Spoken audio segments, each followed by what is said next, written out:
Hello everyone and welcome to a very special post-game programme which you can be involved in. Get your hashtags in right now, hashtag Ask Danny, and we can discuss anything from tonight's game or anything from the season, but I suspect you want to talk about tonight's game. Sunderland came through and are going to Wembley later this month after a 1-1 draw down at Hillsborough. Danny, it wasn't pretty to watch, but we got there in the end, and it was till the end where Sunderland had to battle. Yeah, they did. It's exactly that. It wasn't pretty, as you say. I think it was a frantic game, scrappy at times. The ball spent a lot of time up in the air, but we hung on in there towards they got that goal, and you're thinking now, are they going to go on and put a few substitutions on? Are they going to go on and get a winner? But that little bit of magic from us down one side, Jack Clark gets into the box, driving in, and as you say, Patrick coming in on that far side, takes the gamble, gets across his man, tucks it away, lovely goal. Get the job done. Nervy in the studio. I'm sure it was nervy at home for a lot of the fans watching. And but as you said there, trip to Wembley. Can we go and get the job done? Yeah. Was it the game that you were anticipating this evening? Obviously, we got to half time, and it was a very tense game. Not too dissimilar to the first half, maybe at the Stadium of Light, in terms of maybe Sheffield Wednesday maybe had the balance of play in the first half. Yeah, I think I said to you then at half time, it's a scrappy game. I don't think either team controlled it, but they picked up more of the second ball than what they did at the Stadium of Light on Friday. We couldn't get going, couldn't get the passing game going. They did press us a little bit more than what they did on Tuesday. One or two iffy moments, obviously Dennis Cirkin, that one where he didn't clear it, then he fell on top of the ball. They're obviously appealing for the penalty. But at the same time, Pato's only had to make one save in that first half, the overhead kick from Byers. Comfortable for him, really, wasn't it? So, yeah, they had a bit more ball in and around our 18-yard box. But at the same time, we weren't really under the cosh too much. And then second half come out. Are we thinking, is Alex Neil going to make one or two changes? But he let the game go. He felt like we still had control of the game.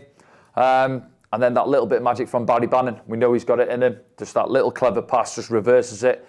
In between Gucci and Patrick Roberts, we get caught napping a little bit. Ball's fired across. Ball's in the back of the net. Lee Gregory kept him relatively quiet, but he's there. He just sniffs it. I think over the two ties, I don't think Sheffield Wednesday had many chances. No, he didn't. He didn't have a lot to go on himself, did he? But it was just that 2-3 seconds, quick play from Wednesday, in behind us. He gambles early, gets on the back of us in the middle of the box and just gets there ahead of Patterson, puts them in front. And then we're thinking now, are we going to drop deep? Are we going to get nervy? But when we've got the players on the pitch that we'd hit, and we said it before the game, either side of Ross Stewart, you've got Patrick Roberts and you've got Jack Clark. And I thought Jack was excellent tonight, carrying the ball at times under pressure and just relieving us really. When we were getting forced back a little bit, he was taking the ball in tight situations and driving us up the pitch.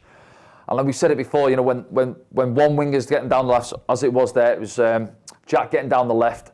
The other man on the other side has got to be taking a gamble and getting across. Too often we see the man outside the action, really, outside that far post. But Patrick, he gambles, he gets across Palmer, he's caught on his heels, and he's there to fire it in. Was it 5-6 yards out? Sunderland fans in behind that goal go up, and good scenes. And then that last sort of nervy-ish 5 minutes or so, wasn't it? We did make the changes then, triple substitution. But we got over the line and huge relief. So long, was it 12 days? I think is it 21st now? We've got to wait till. So interesting to see what Alex Neil does with the players between now and then. How he goes about it in terms of resting the players, getting them back in for training, and ticking them over. Obviously, Nathan Broadhead gets a good 12 days or so, doesn't he, to get back up to speed? So yeah, it's going to be a long wait, but we'll go down there in numbers, and hopefully we can go down there and get the job done. Yeah, just to let you know what's happening here, we're hopefully going to be joined by someone from the first team via Zoom here live on the post-game programme, and you can still take part in the post-game programme. Use the hashtag AskDanny as well to take part in this post-game programme. As soon as I get a word from Hillsborough, we'll be joining someone on Zoom on this programme. Danny, you mentioned the crowd there, the Sunderland fans. Yeah. The Sheffield Wednesday fans were quite quiet until they got the goal late on. They were, and we said it the first 10 minutes or so. Of course, they've got to get behind the team. But then I said to you, how do we quieten them really? I thought we actually started well the first 3-4 minutes of the game. We got the ball down. We did get a few passes in, and then it just got frantic, and it suited them a little bit more than us. They didn't play a lot of football. Bannon, they didn't really get him on the ball too much. They did go direct, trying to get balls up there. And as I said, the difference tonight was I felt like they picked up a lot more second ball than what they did on Friday night. But What do you think? Why do you think that was? Do you think maybe players for Sunderland like Corey Evans not getting on the ball as much as he was on Friday? No, they just squeezed 10, 15 yards more today. Yeah. As I said on Friday, they allowed us really to play out from the back. We played into Corey, we played into Luke O'Nien, and we got on the half turn, and we were over the halfway line before they engaged us. Whereas tonight they pressed a little 10, 15 yards more. And as we said before the game, they had to, because they had to, at some stage they had to come out and score a goal. So, and they're at the home team. They've got the 30-odd thousand fans behind them. So it was up to them to come out and to try and take the game to us. But in terms of that first half, as we said, I just felt they shaded it slightly. One or two more half chances, but they didn't really pen us in throughout the 90 minutes. I didn't think it was full, hands on deck right at the back there. A couple of balls coming in, flashed across the box, weren't there? Patterson had to deal with a couple. That one towards the end there almost got caught out with that cross, miss-hit cross. I felt it, just fumbled it, but. No, the lads at the back stood firm and got the job done as well. I do believe we can hear from Danny Bart, who's pitch side for us right now. Danny, can you hear me? How was that for you?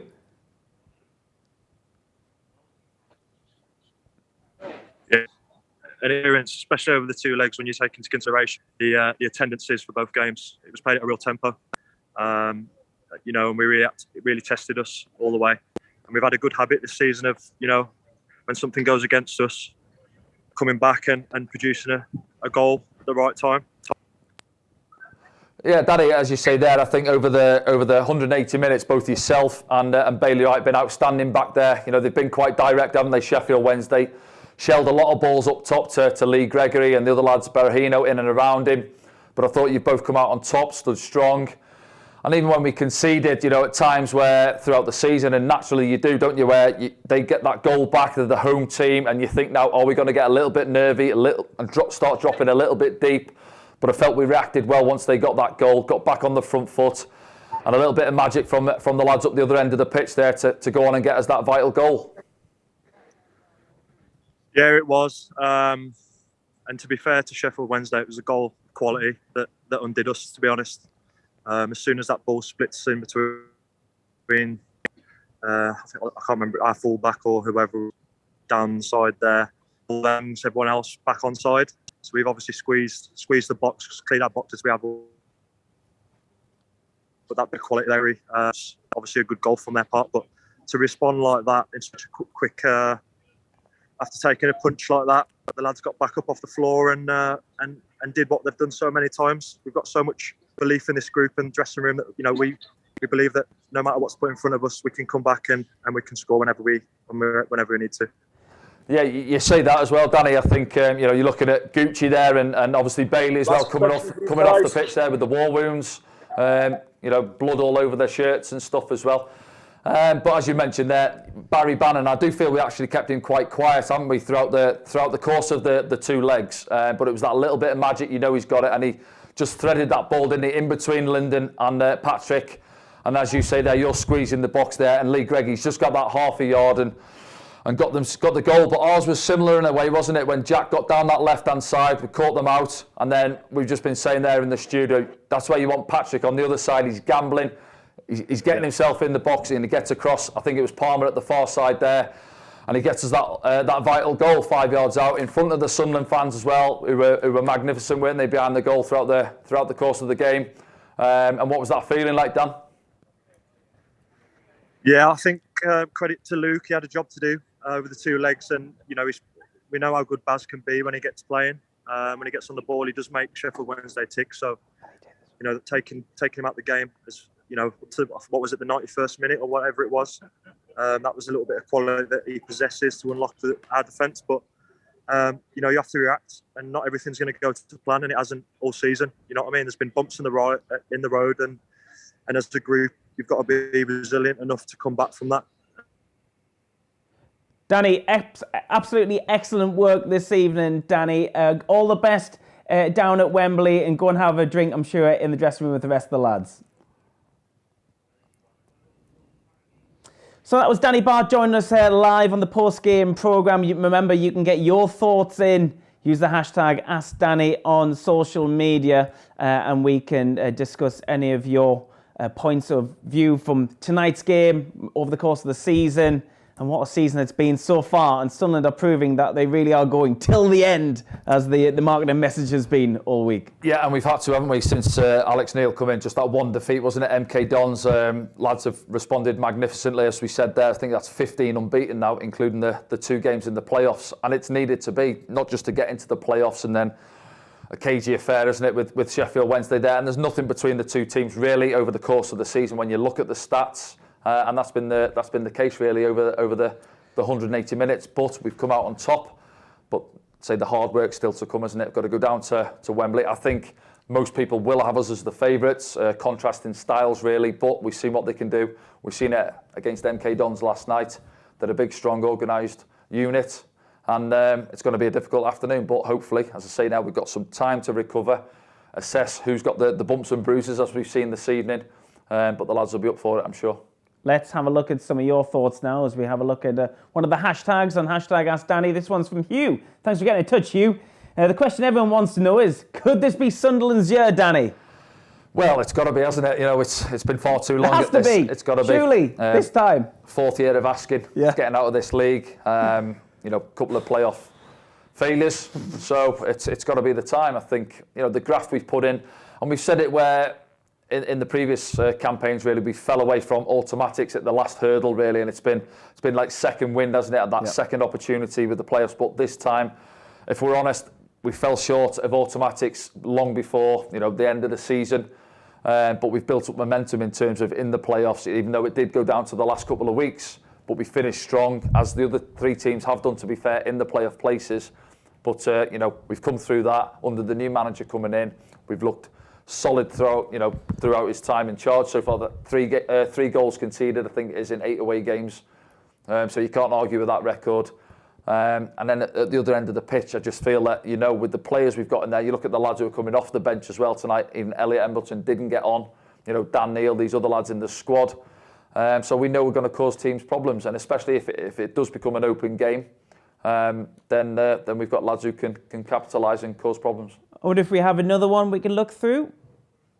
We're going to have one in a second. You know, our production team are working very hard behind the scenes to try and get this production going for you. And #AskDanny has been something part of the programme all season. Thank you so much for being part of the programme all season as well here on SFC Live.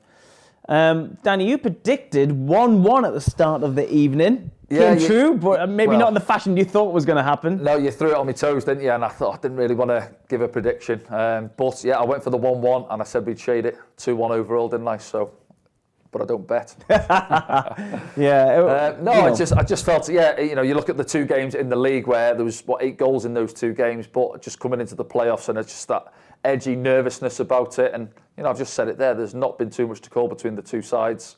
And you mentioned it, whereas I think their fans went pretty flat early on, didn't they? We kept them quiet. And they didn't really give them all that much, I didn't feel, to go on. You know, they didn't really pepper our goal. It wasn't attack after attack.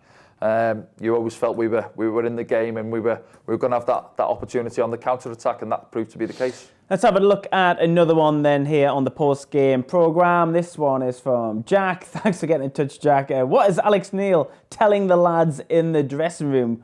What's he telling them right now? What's getting said right now, Danny? You know, the lads have achieved something magnificent. Yeah. There was only 2,000 Sunderland fans inside the stadium tonight, but they made one heck of a racket. The loudest fans by far in the ground this evening. But they'll be in the dressing room now, maybe cracking a couple of beers open. But the work is not done, is it? No, well, exactly that. I think that's what he'll say. Enjoy your night tonight, lads. You know, but the hard work's still to come. We've just said it there. We've got it's a long period now. It's awkward, the playoffs, isn't it? Because you play that first leg. If anything, the second leg should have been on maybe Wednesday night or something. Give it a bit of a long time. It's a quick turnaround, isn't it? It's like 2 days and then you're back to it. Yeah. And then you've got 12 days now between the final, waiting to the final to come. It does feel like a long time, you know. So, just saying it there. How is he going to balance this now? Because does he give him a couple of days off just to, you know, obviously let this sink in, go and charge your batteries, spend a couple of days with your family. Yep. Then we get back to it for 3-4 days, maybe then a couple of days off. So interesting to see how he goes. But I think his main message will be, lads, you've been fantastic since I've come into the building. All of you, because, you know, as we said there, that's the first time today that he's kept the same 11. You know, so he's had to chop and change it to try and get the lads back on track. You know, after he came in after that, was it 3 defeats? We had shipped 10 goals. Yeah. So we turned that round at the back. We tightened it up, stopped leaking goals, and we've gone on a great unbeaten run, 15 games unbeaten now. Yeah. But you know, I'm sure he'll give himself a little pat on the back as well. He's coming into a pressurised situation, really, a third of the season, knowing that, well, certainly automatics we were 3rd or 4th when he came in. But he knew the task in hand, really, coming into it, and he felt he could get a tune out of this squad of players. And you know, I think if we're honest, you look at the lads and you look at the squad we've got, and we've had to deal with injuries. You know, Niall Huggins, obviously Aidan McGeady hasn't played a part for a fair few months now. Carl Winchester's dropped out in recent weeks with an injury. He's unfortunately missing out. So you've had to chop and change the squad. Lads filling in, Lyndon Gooch at right back at times as well. But he's got on with the job, and you see him at his press conferences. He just takes each game as it comes, and you know, he's chalked them off. We've ticked the games off, and we've got the job done. I think we've got it. Yes, I think we have time for one more here. This one's from Kyle. How about the signings of Roberts and Clark? Great bit of business. And they did the business in a very important game this evening, didn't they? Yeah, they did. And I think in fits and starts, you can see what they bring to the team. You know, they like to play on the opposite side. We've been through this. You know, we've had this debate's come about, and I've seen it with Sunderland fans as well. You know, not having, say, natural wingers with, you know, a right footer on the right-hand side and vice versa with a lefty. I think Patrick prefers to play over on that right, coming in on his left, and Jack as well. And at times, yes, it doesn't work. It becomes compact when you're playing against the so-called lesser teams, or teams who want to come and sit deep. And again, it'll be interesting to see how the final goes. You know, with Wickham, we'll obviously have a lot more of the ball. They'll be happy to sit back, and then, you know, they'll pack the box. And then did we play with Patrick and Jack on those wings where they did tonight, where they're coming into the bodies? It'll be an interesting one to see how that goes. But in terms of since they come into the club, yes, they've contributed. You know, Jack's had a couple of assists where he's put balls in from that left-hand side. Nathan Broadhead getting on the end of 1 or 2, I think. And Patrick as well. Good goal at the Stadium of Light. Jack involved with him and a give and go. And he's come up again tonight. He's come up with the goods there right at the end. It was interesting because I think we were thinking it in the studio here, and I'm sure a lot of the fans were thinking, are we going to make a change? Because I do feel we looked a little bit leggy for 10, 15 minutes there. They got the goal, and then you're thinking, well, are we going to look at the bench? And then we get the goal, and then he brings the 3 subs on, doesn't he? Changed that 3 in behind Ross Stewart. They all went off. Just to give us a little bit more to get over the line. But no, certainly in terms of those two, it'd be interesting to see what happens, you know, at the end of the season, whether we go up or not. If we stay at this level, hopefully, obviously, we get the job done and get to the Championship. What happens with Patrick and what they want to do with Jack as well. Okay, then that is the end of the post-game programme here on the club's Twitter page. Stay tuned, because Alex Neil and a first-team player will be speaking to our colleagues down at Hillsborough. We'll be back tomorrow on Sunderland's YouTube channel and on their website with the full analysis programme, including the highlights. But until next time, which will be at Wembley, Sunderland really are going till the end this season. We'll see you soon. Hello everyone, and welcome to the analysis programme, as Sunderland have booked their tickets to Wembley after a 1-1 draw down at Hillsborough. Danny Collins is alongside me as ever. There was a late show once again from Sunderland. A draw was enough to take them through because of the 1-0 win on Friday night at the Stadium of Light. But it was a real battle tonight, wasn't it? Yes, it was exactly that, and pretty much what we expected, to be honest. I think there was more fight in Sheffield Wednesday and a little bit more energy. Still, I didn't see that quality from them, if we're honest, overall. You know, you look at some of the results they've had and been free scoring at times, but no, they got their noses in front, didn't they? And we were thinking it's going to be a nervy end towards the game, but they didn't really kick on after they got the goal. Yeah, that was going to be my follow-up question there. Do you think that Sheffield Wednesday did enough after they scored? No, well, you're thinking they're the home team, they've got the momentum, you know, the crowd give them that lift. It obviously brought the substitutions on. But in fact, it was the 2 substitutions, really. It was Mendes-Lang who switched off, ball over the top of him. Yeah. Jack Clark running onto it, and Palmer on the other side, caught on his heels once the ball gets fizzed across from Jack Clark. We'll obviously have a look at it in a minute, but Patrick's on the move, he's on the run, gets there ahead of him. Lovely side foot finish, and that was enough to take us to Wembley. Absolutely. I'm just trying to look through the match stats now. Possession, what do you think that was? I'm going to say 60-odd to Sheffield Wednesday, 40 right down the middle. Is it? 50-50. Yeah. 13 shots to Sunderland's 9. Sheffield Wednesday had 3 shots on target, as did Sunderland. 7 corners to Sheffield Wednesday, 3 to Sunderland. I mean, that just shows how close it was. Yeah, fairly even game. Yeah, going off that. I thought they just shaded the possession, to be honest, but no, scrappy game throughout. Frantic. Nervy, do you think? Ball was in. Yeah, that played its part. I think it's one of those really. You know, if you play that game at a neutral ground, not too many fans in, we have a lot more ball. We're calmer on the ball, and we're getting those passes in, like we've seen on Friday night, really. But that wasn't really there. I was saying that first 3-4 minutes, we did get the ball down. We strung a few together, and I thought, oh, we're at it here. We've settled in. And then after that, it became a little bit scrappy, and I just felt it suited Sheffield Wednesday a little bit more than ourselves.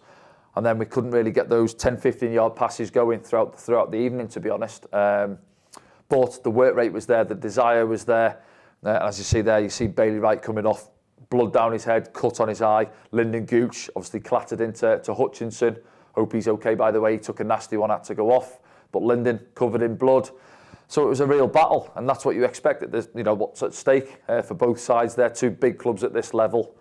And unfortunately, from Sheffield Wednesday's point of view, they're spending another season in League One. Hopefully we're not. Yeah, this would be Sunderland's 4th playoff final, unsuccessful in any playoff campaign so far. What feels different for you about this campaign? Well, you look at momentum, maybe. I think if you look at last season, where around Easter time, wasn't it? I think we went to Peterborough. I think we got the draw, and you're fancying us now to kick on. We were right in amongst it. I think we were maybe 3rd at the time. Yeah. And we fell off. We had a bad run of games, bad run of results, and the confidence saps away. But you look at this now, since MK Dons, that was Alex Neil's 2nd game in charge, wasn't it? I think we drew at Wimbledon, lost to MK Dons. And then we've been on a great run. You know, we've been tough to beat. Obviously, 15 games unbeaten, including the 2 in the playoffs. And he'd be angry about the goal tonight, won't he? The goal was conceded, Alex Neil. He'll pull it apart and see where it could have been stopped. Yeah, you do anyway. You know, you'll look at it, you get the lads in, you analyse these things. And listen, it's always easy to break down goals. We're going to do it in a minute. But when it happens, that split second, and you give Barry Bannon credit, you know what he's about. He's played at the top level and the higher level for a reason, because he picks those passes. It's the weight on the pass as well. You know, Marvin Johnson doesn't have to break stride, fizzes it across that 6-yard line, and then Lee Gregory's just caught the wrong side of our lads. As Danny Bart just said there, you know, they're squeezing up, going that way. He's just played on the shoulder, Lee Gregory, and he's there just to meet it ahead of Patterson. And he puts them in front, doesn't he? And then you're thinking now, are we going to get a little bit nervy? Are we going to drop deep, try and sit out and, you know, go to extra time and maybe penalties? But no, the lads responded well, I thought. Got back on top of it, you know, dusted themselves down. And I looked through that spine of the team, really. You know, again, Corey Evans in there. Luke O'Nien was in a right battle all night with Windass, wasn't he? And then just Danny Barth and Bailey Wright for me, immense throughout the tie, not just tonight, from the first leg as well. And obviously the other boys are contributing as well, just trying to give us that energy to get us up the pitch at times. Patrick in and out of the game, and Jack Clark as well. And Jack, I thought, you know, arguably his best game in a red and white shirt. He was quite calm, you know, for a young lad. Yes, you can argue he's obviously played at Leeds at a higher level and been at Spurs and spent some time there. But it's still a pressurised game that coming into it tonight. He knows what's at stake for the club. But I like the way he took ball time and time again. He had 3 or 4 shirts around him, looked a bit nervy at times when he was taking the ball in our half, but he was calm in possession. He won a few free kicks. And that ball over the top, as I said there, he got in between Mendes Lang and the other centre-half who had to come out of his slot, just drove towards the goal, edge of the 18-yard box, fizzes it across for Patrick, and Patrick tucks it away. Let's have a look through some of the action then here on SAFC Live's special post-game analysis programme. It was such a long evening. This feels like ages ago now. It does, doesn't it? Yeah, daylight as well there. So, no, as I say there, Sheffield Wednesday, trying to get going, trying to get on the front foot. And you can just see early on, a little bit more intent from them, wasn't it? Getting the ball out wide. Early ball in from Johnson. And to be fair to him, he has got good delivery. We've seen it in the first leg. He put 3 or 4 balls in that second half. But there's Bailey Wright. You know, you've got Bailey Wright, Danny Barth, defending for their lives, you know, throwing their bodies in it. You see Bailey, I think he took a boot in the head there from Lee Gregory. Yeah, and you can see at the end of the game as well, he's covered in blood, Bailey. So he's really committed tonight. And he said pitch side, didn't he, on Friday night to us, you know, he knew he was in a battle. Yeah, he did, yeah, and he loved these type of games, Bailey. This one here, look, bang, there he is again, throwing his body at it. Right took it in the midriff, I think, and, well, we'll say it was in the midriff. Look, there he is. Wow. Getting another block in there at the edge of his 6-yard box. Went down under that one. But then see Barry Bannon just coming out that middle area. I think does he chop on this one? Yeah, Jack Clark loses his footing. just threading it in. There's another one. There's the centre-half partner there. Not Bailey Wright this time. Danny Bart, 2-3 blocks in, doing a good job there at that near post area. So I said it before the game, didn't I? I thought that that box between the two centre-halves and the two sitting centre midfielders was vital on Friday, and it proved to be the case again. They were tight and compact at times. Sheffield Wednesday found it difficult to play through the middle of us. And it was balls out wide really, which was, causing us too many problems, but that's the area they were trying to get into. But going forward really, yeah, from our point of view, we didn't threaten too much, did we? I think that one there, ball in from Alex Pritchard, and Danny Bart just glances it just a little bit too much on over the top of the crossbar. And then there's that overhead kick we mentioned from Byers. Nice technique, just second ball, isn't it? Dropping round from the corner, the free kick wide, and his chest, and then volleying, thankfully, straight into Pato's hands. But we got good numbers back there, you see.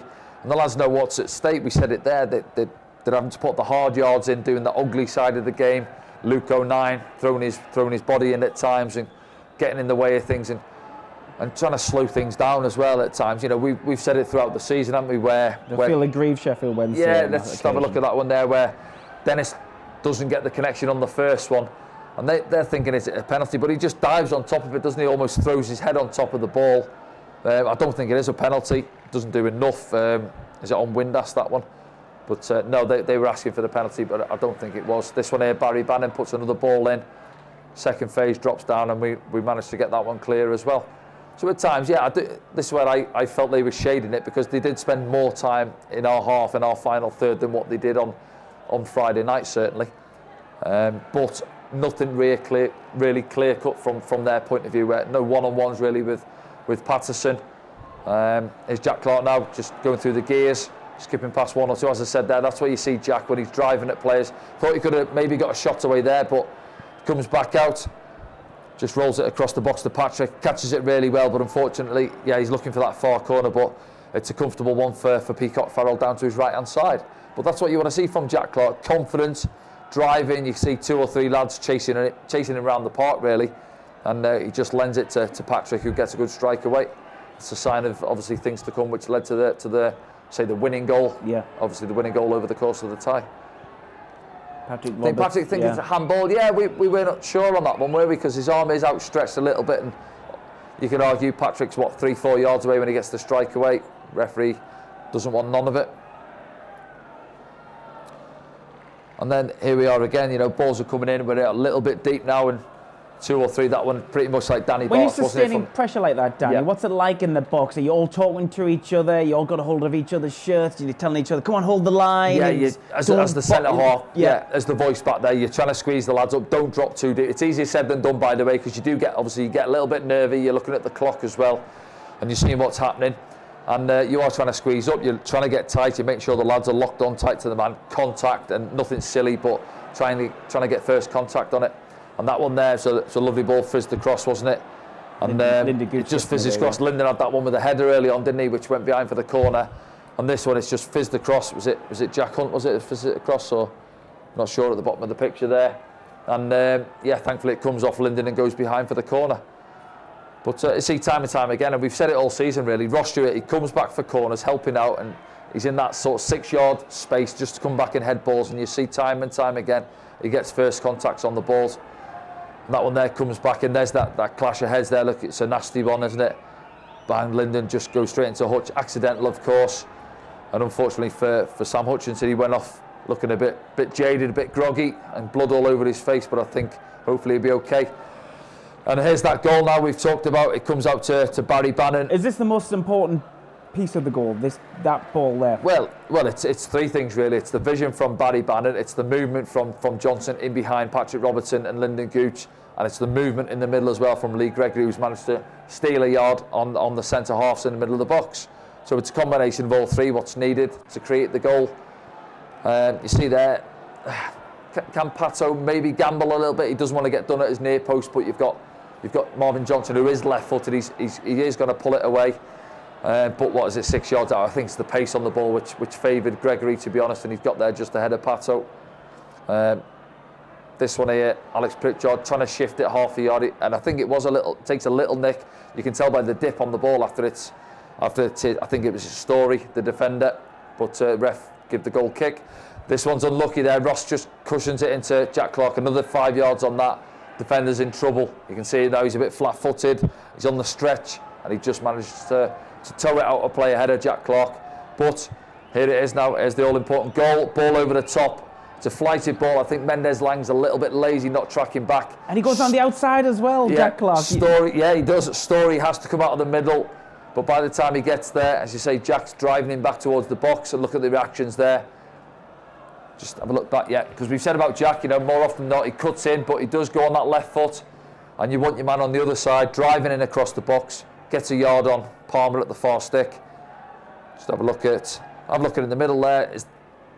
Ross Stewart just pulls to the edge of the box. Patrick's not even in the picture yet. Defender doesn't open himself up to have a look. On his heels. Bang, thank you very much. We'll take it. Away fans behind that goal in the top tier. And the reactions on the touchline. See the manager going up, the staff. And when I saw the 10 minutes go up, Danny, from the fourth official, you said, didn't you? I don't. Where's he getting 10 minutes from? Well, obviously there was a head injury.